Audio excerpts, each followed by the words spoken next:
അമ്മയ്ക്ക് 100-ൽ എത്ര മാർക്ക്? 100-ല് കുറച്ച് പേടിയുള്ളോണ്ട് നമുക്ക്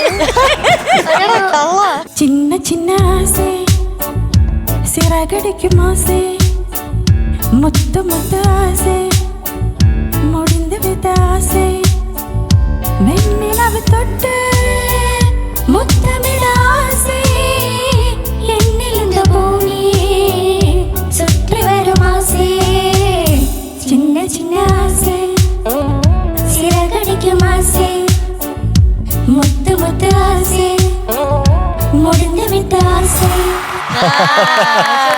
അഗതി, എന്തോ അമ്മയ്ക്ക് 100-ൽ എത്ര മാർക്ക്? 100-ല് കുറച്ച് പേടിയുള്ളോണ്ട് നമുക്ക് പേടിക്ക് മാർക്ക് കുറയ്ക്കോ? 96 കൊടുക്കാം. 96. 96. അച്ഛനോട് ചോദിക്കട്ടെ. 100-ൽ 100 കൊടുക്കാന്നാ. അത് ശരി.